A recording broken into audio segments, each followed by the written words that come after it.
Guys, welcome back. So we are getting there. I didn't do a whole lot off camera. I added some more miners to all the resource patches, and I used the stone to make some walls and some ammo and some turrets, so that we can get started on getting this place defended.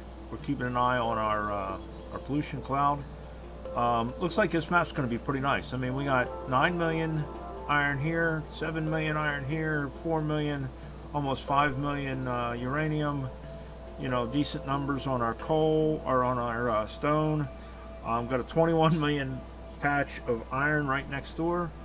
You know, got some really good yields for oil, what have you. So I think we've got a pretty good chance of chasing that what you call it, the achievements. So what we're gonna do is we're gonna kind of figure out where we're gonna wall off here, and I think we're gonna go just below the iron, just east of the coal, just north of the stone, and just west of our power plant, so that we have the lake. And that should give us a pretty good starting point, give us enough room to build and what have you. So let's go ahead, and for now we're only going to lay out a single width of wall, and we're going to do a couple of things. We're going to go ahead and set up, let's see if that's the right distance. Nope. So let's do that. How's that look? That just touches. Okay, because what we're going to do, we're going to try and keep our walls already set up so that when we go through, we are able to just put down turrets and fill the spaces. So we're going to just make a quick blueprint, just so we have a measuring stick, basically. And then we're going to pull this down.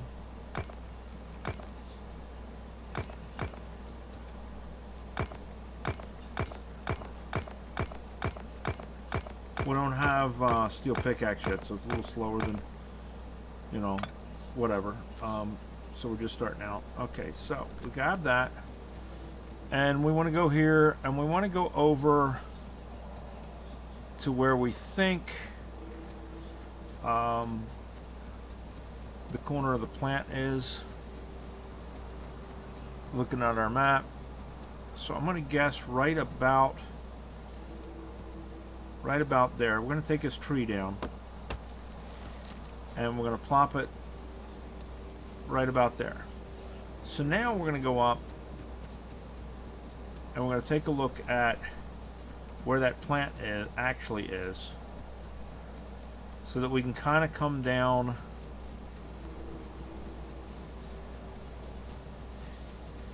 just outside of it.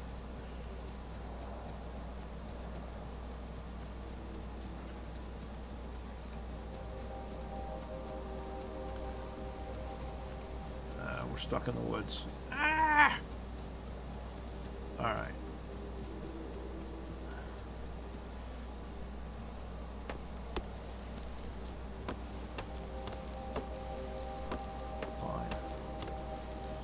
We'll use the wood anyway. We need it for telephone poles.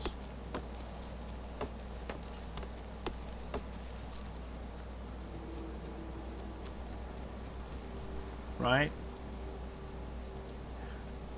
So now we got a pretty good idea of where it's supposed to be, or where this corner is supposed to be. And we use this corner as our reference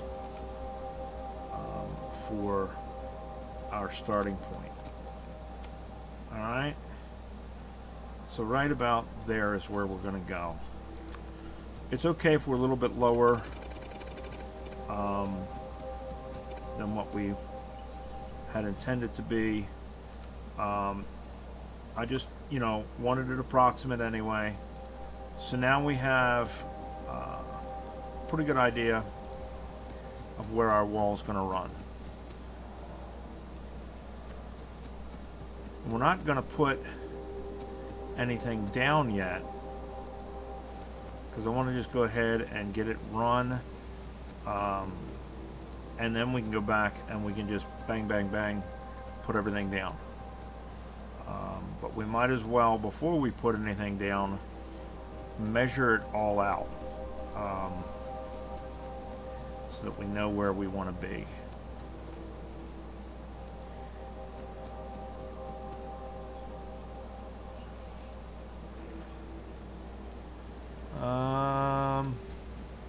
So that looks like that'll get us past the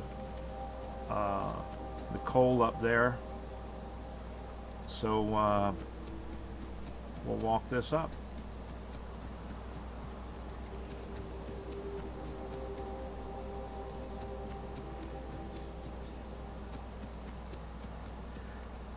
And even though we don't have bots yet, blueprints come in really handy for just kind of laying things out. And if you've got a blueprint already for something, it's just a lot easier to throw the blueprint down, know where it is that you got to do all your work, and go from there. Now I think that might be a little high, but if we go here,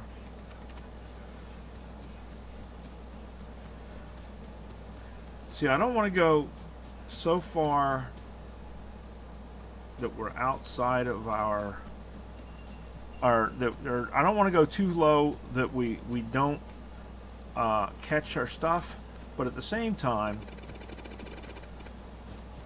I don't want to waste any resources right now. Plenty of time to waste resources later, when we have them to waste. Right now is not the time. That's still inside our wall. We'll probably readjust those poles anyway. But until we have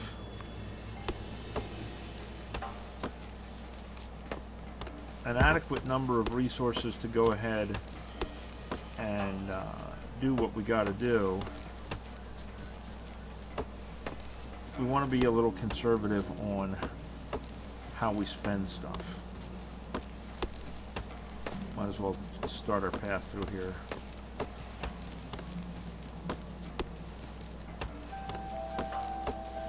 Trees are the enemy. All trees must die.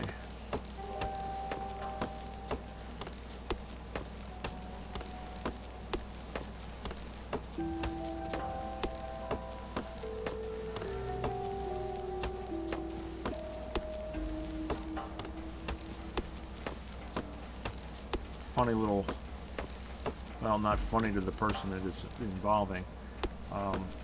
Interesting little anecdote, I guess. Not so much funny, maybe. A friend of mine, who I've known for a number of years now, we were students together in school, in college. Her and her significant other, who have also they've been together for years, have been apartment dwellers for a long time, and they just bought their first house. They just went in on a brand new house, and they've been in it for, gosh, I don't think they've even been in it a month. Their homeowner's insurance is even like still pending. They've applied, they've sent the check and this and that and the other, but it's like still pending kind of thing or something.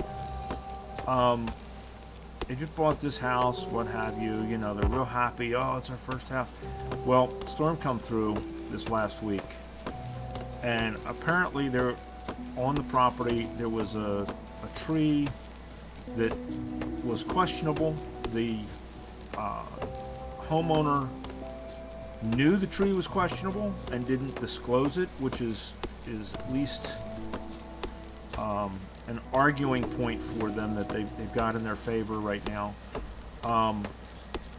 Storm came through and took a huge branch off of this tree.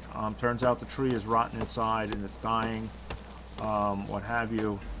Took a huge branch off this tree and dropped it on their next door neighbor's car and completely totaled the car. I mean, like smashed it flat, totaled this car. It was like a minivan or an SUV or something, and one entire corner of this car is now the height of the wheels of the car. I mean, just flatten the damn thing. And of course, their homeowner's insurance is pending and yada yada yada. They're going through it and what have you. So they apparently had an arborist come out to assess this tree, to look at taking it down, what have you. And the arborist told them they want $20,000 to take this tree down. 20 grand to take this tree down. Welcome to home ownership, man. Now, where I'm at, I'm kind of lucky in that even if I have a bad tree on the property and this and that and the other, my neighbors are not close enough to the fence lines around here. I live a little bit rural. They're not close enough to the fence lines that I have to worry about it. Everybody here's got a little bit of acreage. So if a tree comes down, the worst it's going to do is take down a fence. Or fall on my house. And that has happened in the past. I've had a tree come down and it took the top off my chimney. Excuse me, and come down the side of my house and mess up some shingles and this and that and the other. It was probably about 110 foot black locust tree come down the side of the house. Years and years ago, we had a white cedar tree in the front of the house that uprooted and came over and basically leaned against the front of the house. It probably shifted off its axis, I want to say maybe 20 degrees, maybe less than that even. Just kind of leaned against the house. We didn't call an arborist. We pulled out the tractor and pulled it off the house and cut that fucker down with a chainsaw. And luckily, I'm in a position here where I can do that because it's rural. They live in a development, so they may be stuck for having to pay somebody to. They're definitely stuck in having to pay somebody to come take this tree down. There's no doubt about it. Liability and everything else. You're in the middle of a neighborhood. You better get somebody that knows what they're doing to take that tree down. But 20 grand. I'm thinking 20 grand, I got a $150 chainsaw. You know, I take it down with that. But yeah, I feel so bad for them. This is their first home. They're and to be hit with something like that right off the bat. I mean, not even a month into living in this home. Now, hopefully, and I don't know, because of all the legal wranglings I'm sure that are involved with this failure to disclose, hopefully they can at least get some of it on the seller. You know what I mean? Because they're a young couple. They're not, they're not rich by any means. So, it is what it is. And I know, buyer beware, and all of that. But damn, apparently, like I say, the seller knew that this tree was rotten, and what have you. On the other hand, that's why they make home inspections. You find yourself an inspector before you buy a house, and you know, you make sure that it's up to snuff. Now the flip side of that is, who was their real estate agent, and why didn't their real estate agent do their job and say, hey, look, you know, there's some questions about this place that maybe you should have somebody come look at it. I don't know. I mean, I don't know the whole situation, obviously, but damn, you know, I feel for them. That sucks royally, and hopefully, you know, they can get it figured out and get it all worked out. Otherwise, they may be on the lam for a bunch of money, you know. But yeah, so, you know, bottom line to that conversation: trees are your enemy. Not really, but you know, in that particular instance, they damn sure are.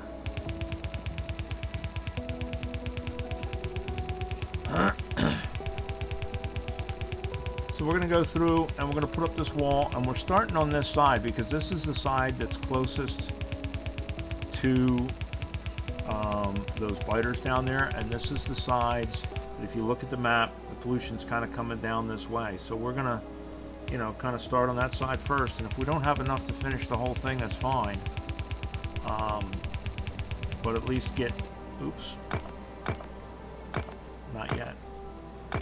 At least get this side fenced in, and right now we're only doing one row because it's all the walls I really have, and I don't even know if I have enough walls to cover the whole thing. We will see, but I normally do triple walls. It generally slows the biters down long enough for the weapons to take care of them. Now, in my space exploration game, I've gone in and added dragon's teeth to that, and that has helped considerably with them getting, with prevention of the behemoth biters and getting through and stuff. But right now we're only looking up. There we go. We are out. Right now we're only looking at you know, small biters anyway. So I'm gonna grab up all this stone and throw it in the furnaces. I put down a bunch of extra furnaces just to be able to have them. So now let's go down here, and we're gonna start in this lower corner, and we're gonna work in both directions. And we're gonna maintain our overlapping fields of fire. So basically, each of these will reach the next one. Now, one of the things I do, generally speaking, haha, giggity, as your mama says, giggity. In the corners, I triple it. And the reason I do that is because this one has no supporting fire coming from this side. So by tripling it, at least there's an extra gun there. 1, 2, 3, 4, 5. I think I have enough. 6. I think I put that one in the wrong place. I think I shifted it when I put it down. That's okay. That's what the blueprint's for. Yep. Good.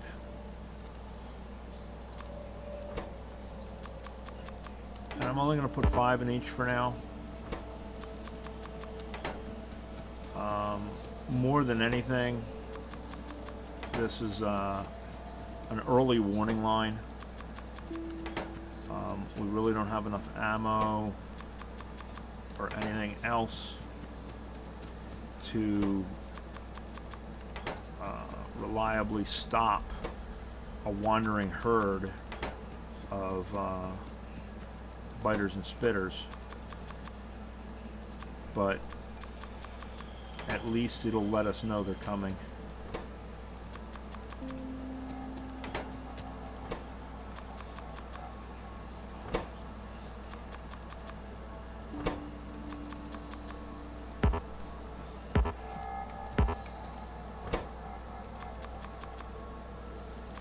So let's go ahead and run them this way.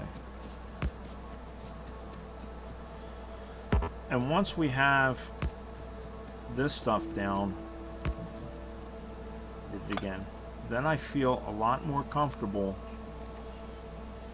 in starting to build our base, all of our infrastructure stuff.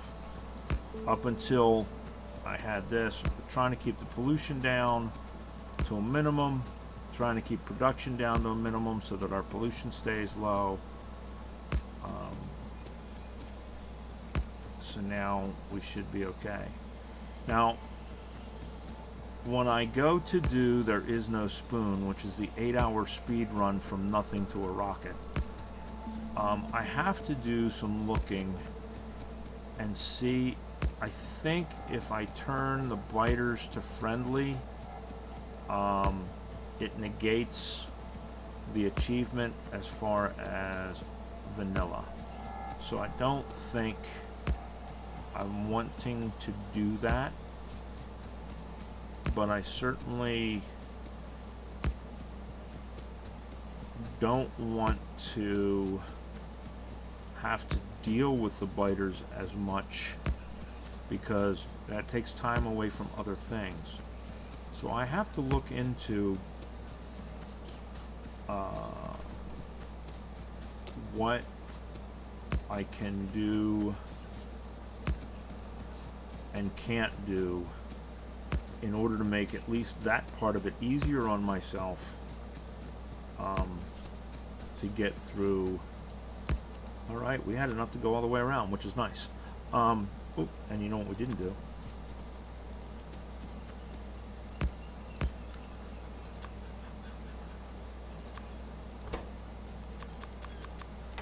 Now, I don't know if I have enough ammo or not, so we're going to prioritize ammo down around here first. So yeah, I have to look into what will negate that achievement and what won't, that I can make it easier for myself. How far up can I turn my resources? It's, you know, so that I'm not having to go all over the map looking for resources. How low can I turn my biters? Can I, can I turn expansion off? Can I make them passive?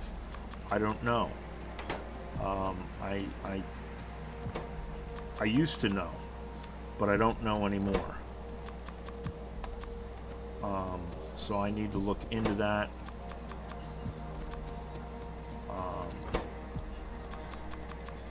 In order to set myself up for success.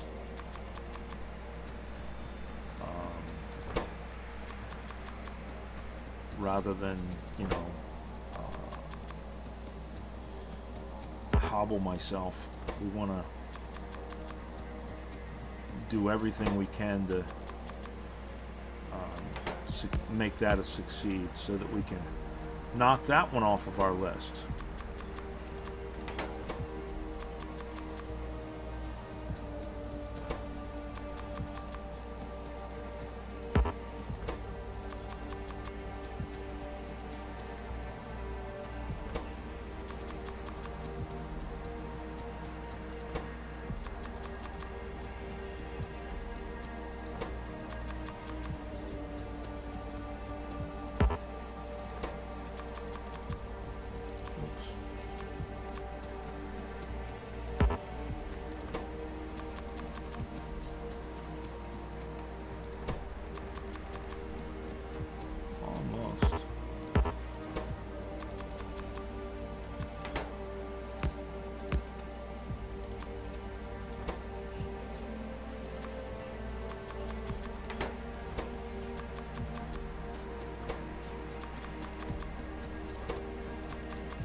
right. So we got them all with 3 left over.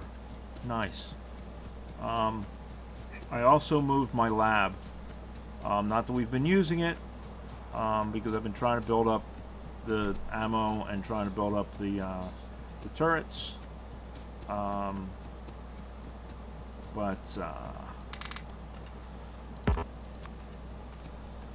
moved my lab down here because it didn't make a lot of sense to run all the way up to the power plant just to put science in the lab when everything else was down here. Might as well just put the science in the lab down here at the same time as everything else.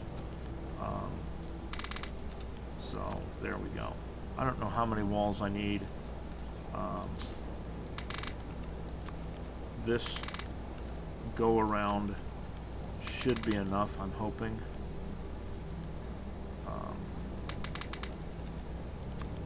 To allow us to finish out the walls around our base.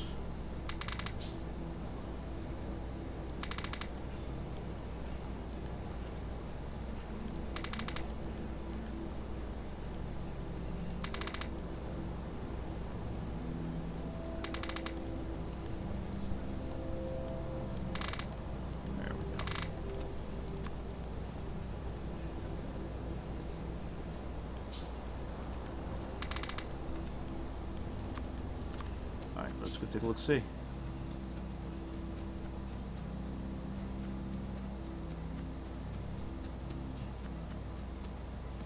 And if not, that's okay. We're still pretty damn close.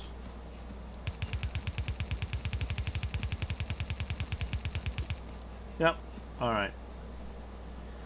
So probably another 100 or so.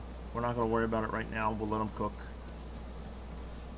And I'll just finish that little section up off camera.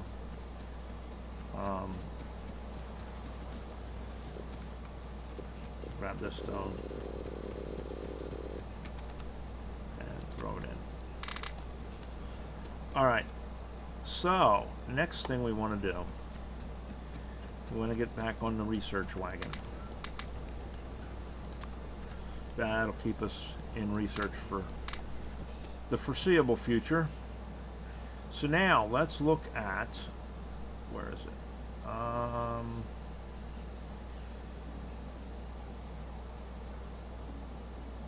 Here it is. So this is KatherineOfSky's starter base. It's from back in Alpha 17, so some of the recipes have changed. I imagine she's probably come up with a new one and this, that, and the other, but this is a pretty decent starting base. It kind of meets all of our needs for the foreseeable future. So we have the option of that one or Zisteau's starter base, which there's a lot of similarities in them. You know what? Let's do this. Let's go down here. Put that one down there. And plop that one down there. And let's take a look at the differences. So, Katherine's has a lot more smelting to it. A lot more smelting to it. But let's see, turrets, gears, miners. There's some things that we don't have the tech for yet. Undergrounds, inserters, bullets, both of the sciences,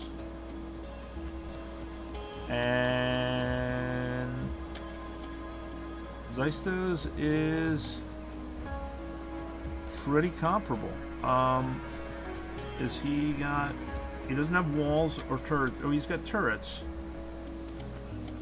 Oh yeah, he does have walls. So generally speaking, there's a lot of similarities in these two. The biggest differences that I can see as of right now with not including the tech that that is later on tech. Let's see, yellow science, grenades,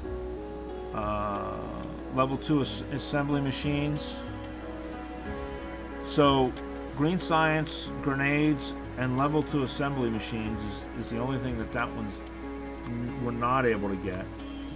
This one is the various power poles and the higher classes of ammo,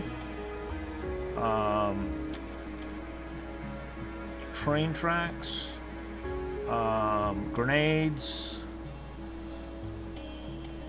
assemblers, and it looks like fluid stuff, our refinery stuff.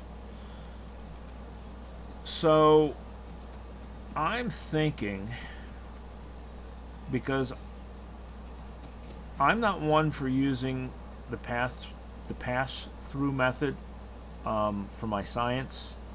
I have a completely separate science setup that I do, because if I do it once and then it's done and I don't have to do it again. So no disrespect to Koss, because she's got some great stuff, just because I don't need some of the stuff that is in there, I think I'm going to use Zisteau's for now.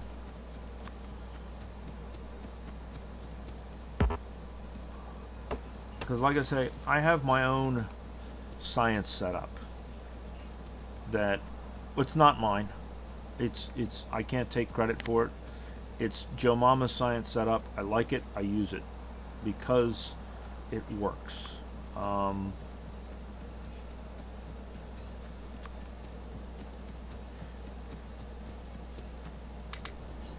It's a double looped belt,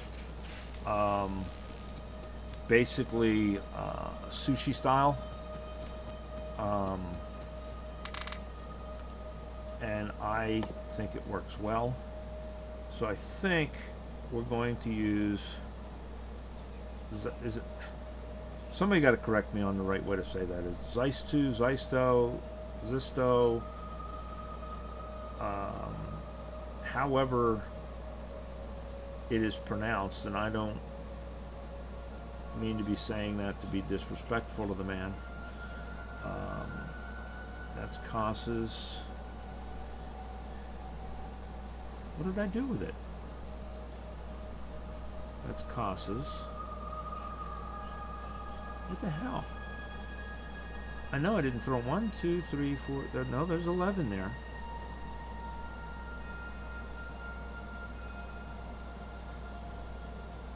That's Koss. There it is. Keep going right past it. So we're going to use this one.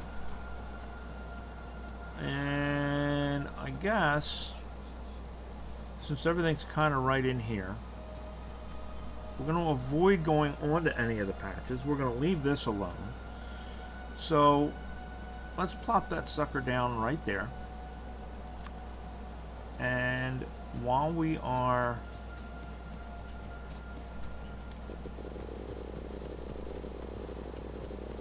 waiting for our walls, and we are waiting for our science to cook,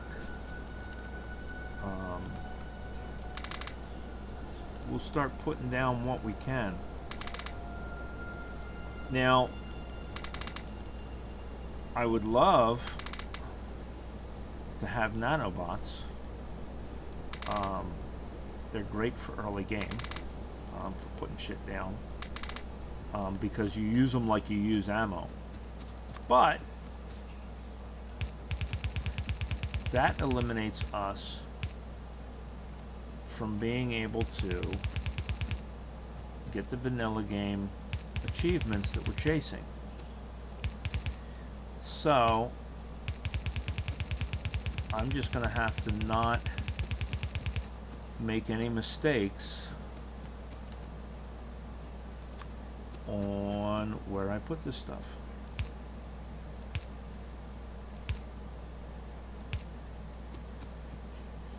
And sometimes that does become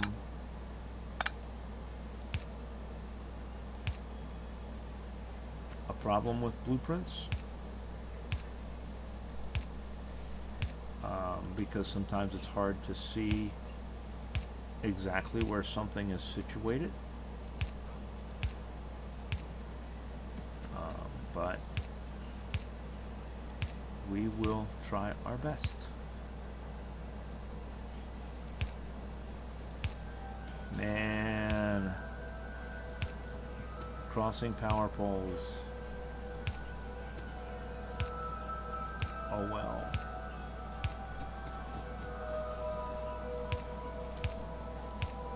There are people whose OCD is just exploding right now.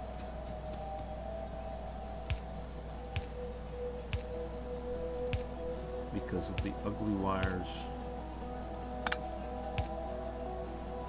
I think that's all the poles. Yeah, that's all the poles. Okay.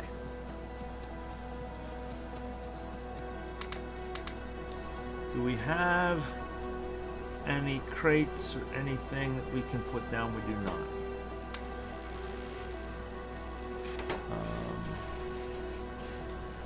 So right now we are at the mercy of our hand builds, which we may stop our hand builds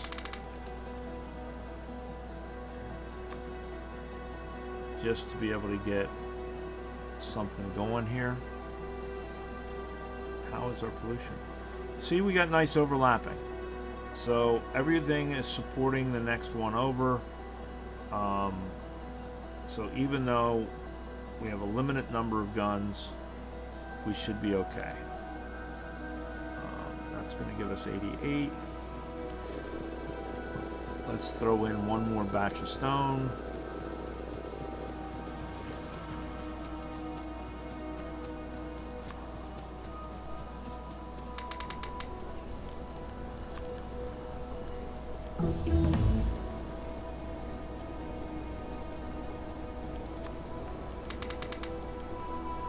And as soon as this batch of stone is done cooking, we are going to snag up all of these furnaces, including the ones on the metal resources. And we're going to place them over here and get that going. It didn't put down what they were supposed to be. Bummer.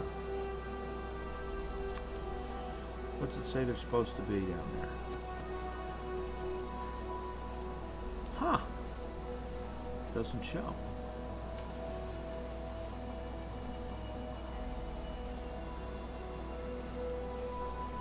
Well, that's special. We'll figure it out. We will look at it and see.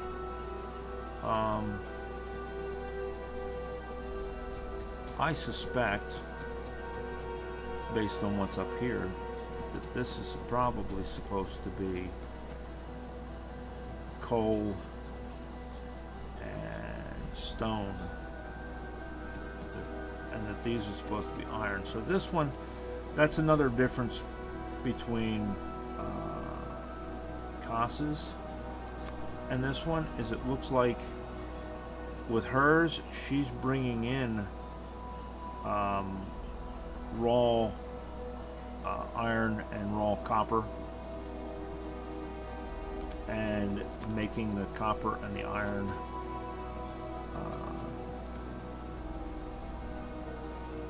in it. I wonder if we should. Now it's got me rethinking. Now I'm rethinking. because we could just eliminate this and just pluck this and take it to the lab. This is set up to bring in the raw materials. Now, where does copper come in? Oh, copper comes in up here.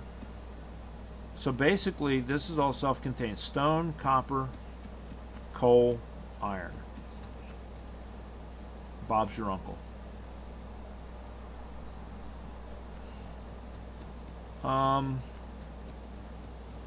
You know what?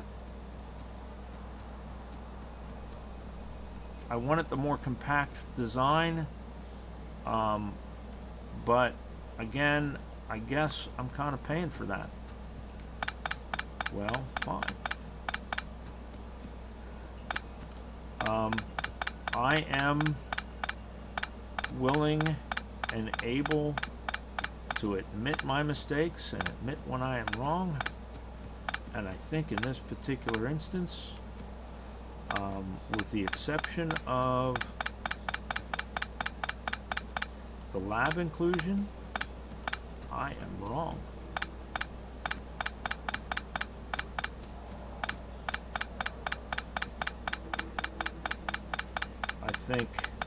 I don't think either one of them is a quote-unquote better design. I think they're each good designs. They just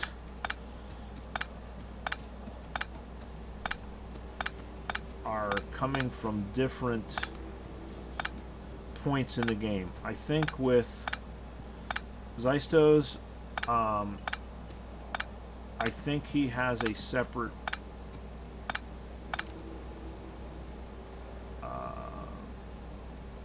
plan for, where is it? Yeah, see, I think he has a different plan for his smelting. He has a starter copper and a starter iron smelting that he does, whereas and then goes into all of the progressions from there. Whereas with Kath's, I think it where the hell is it? I get used to finding it. Zisteau's.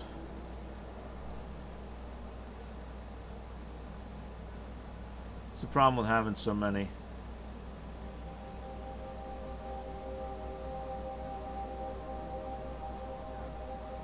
Really? And I'll get used to where they're laid out in my... There it is. So with hers, she doesn't get into smelting and stuff until later when it's more full-blown. But her starter base has it right off the bat. So I think we're going to go ahead and go with her design.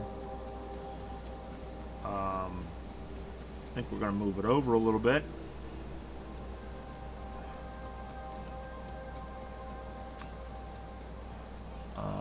Because we don't want to put it up here.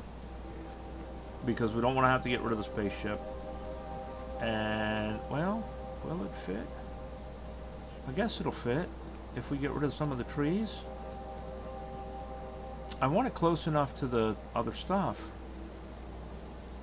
that, yeah, I guess it'll fit there. We'll just have to get rid of some of the trees. That's easy enough to do.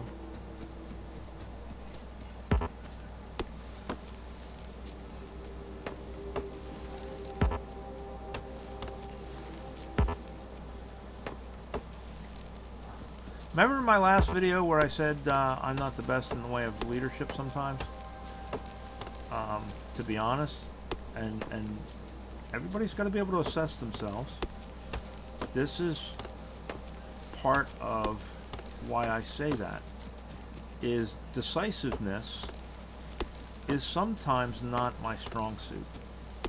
I mean, if I have to, and I have to be the one to make the decisions, I can do that. And you know, I do okay with it. But in instances like this where I don't have to necessarily be decisive right at the get-go, to be honest, I have my failings. Now, that's not to say that I can't do it, because I have been in a lot of situations in my life where you just have to do what you have to do.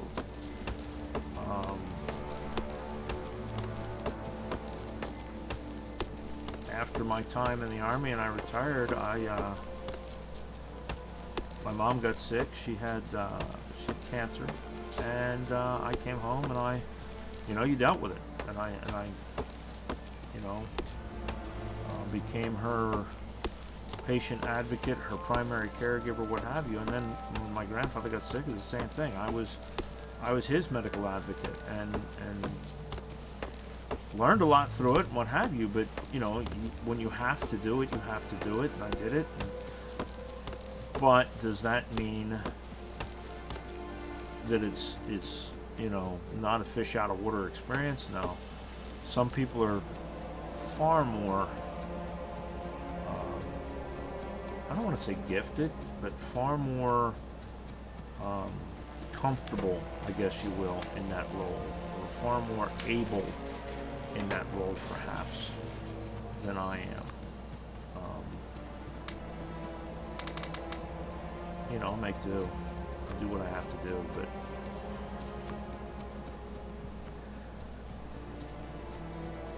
at the end of the day, snap decisions aren't necessarily always my best decisions.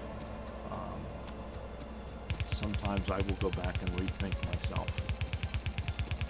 And that's not to say that's bad, because reevaluating and reassessing, and being able to look at that and make an informed assessment of yourself and what have you, and what you've chosen is not a bad thing either. It is good to be able to self-assess and realize when you've made a poor decision and change that decision for the better. That is also kind of an important skill in life to have.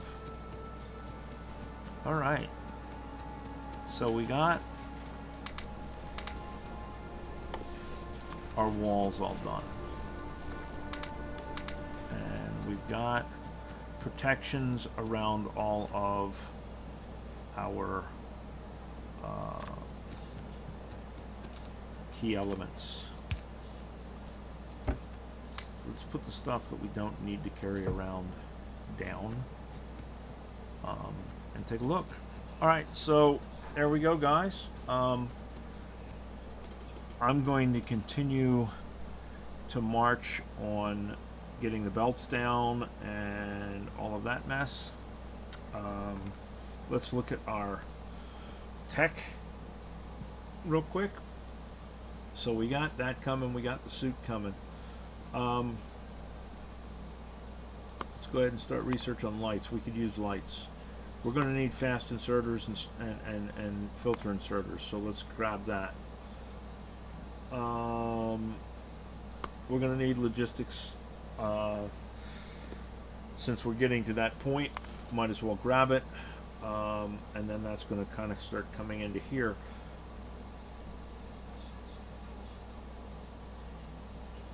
Again,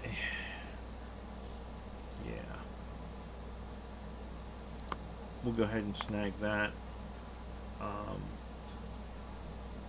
And we want advanced material processing, because that will let us start to make steel furnaces.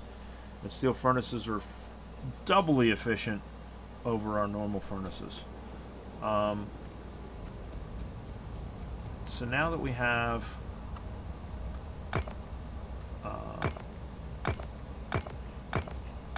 that stuff going, let us snag these, and then we'll put them down. We'll grab a bunch of stone and make a bunch more. We don't want to make more than we need, but we want to make as many as we need. That makes sense. 5, 10, 15, 20, 25, 30. Let's see how many we need. 1, 2, 3, 4, 5, 6, 7, 8, 9, 10, 11, 12, 13, 14, 15, 16, 17, 18, 19, 20. 1, 2, 3, 4. 48. From 9, 50, 1, 2, 3, 4, 5, 6, 7, 8, 9, 60, 1, 2, 3, 4, 5, 6, 7, 68, 69. 69. Okay, so we're getting 30, so we need, say, 60 more. No, we need 30 more. 5, 10, 15, 20, 25, 30.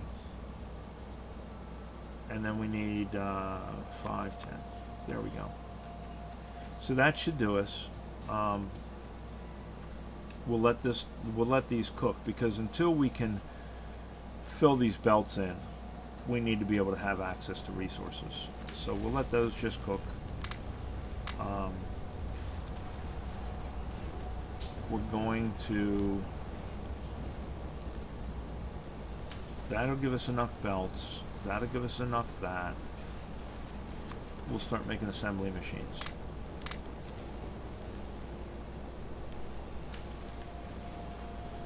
So there we go, guys. It has been close to an hour. We know where we're headed.